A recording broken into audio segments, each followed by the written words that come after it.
The top story, Fox News grappling with their wildly popular host Tucker Carlson airing racist, violence, inciting conspiracy theories, looked deep into their soul, examined their moral core, and decided, Christ, this guy is costing us a lot of money. Tucker played a role in the $787 million Dominion voting settlement and is now being sued by his former booker, proving that he's not just some television phony, he's just as vile behind the camera. I show up first day of work. There are literally pictures like this big of Nancy Pelosi in a bathing suit in Europe, plastered all over. What was your experience with anti-Semitism? I've never experienced it in my life until now. Truly shocking that Tucker Carlson's workplace was a bad experience for a Jewish female producer. Joining me now is Democratic strategist whose life mission is to be name-checked in the follow-up memoir from Chasten Buttigieg, Lydia Parker. Good evening. Chief Washington Bureau Chief whose wife kicked him out after he spent their entire 30th anniversary dinner talking to a couple at the next table, Jonathan Keene. Hello. Chief Field Correspondent whose hand is still a little stiggy from when he fell in gravel earlier, James Smartwood Jr. Hey, Dad. And CBS News senior White House correspondent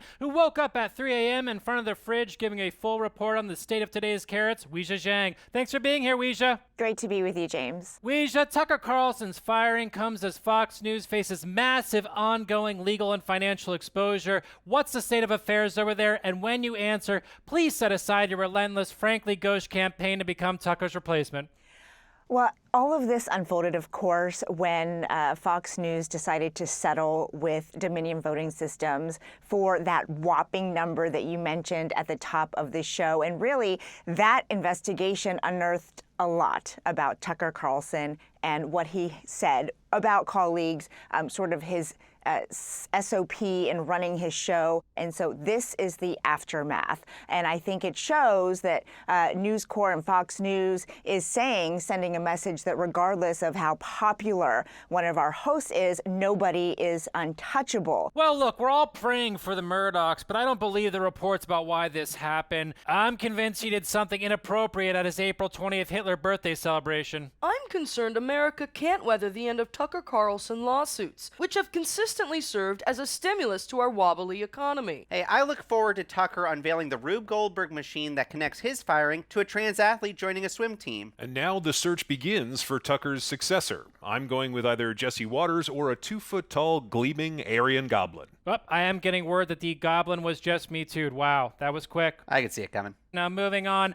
President Joe Biden announced that he will seek re-election, showing he is not afraid of Gavin Newsom's repeated attempts to serve him Cobra ice cream. Biden is definitely physically capable of delivering a live 2024 re-election campaign announcement without collapsing into a pile of chalky bones, but instead opted for a far more taxing uploading a short video to YouTube.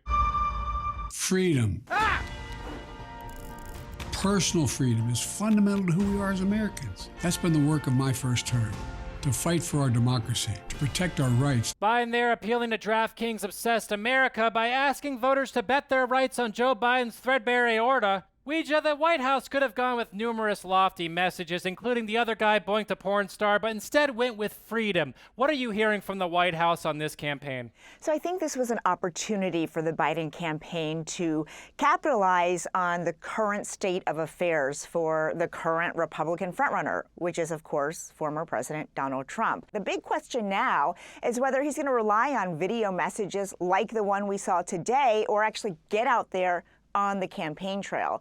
Of course, 4 years ago, we saw him a lot via Zoom, via videos, but that was in the middle of a pandemic. Luckily, the Biden campaign is doing all they can. Here in the studio, exclusively, are the dolphins that will provide the cartilage that will be injected into Biden's face so he appears alive. Welcome, dolphins, to the show.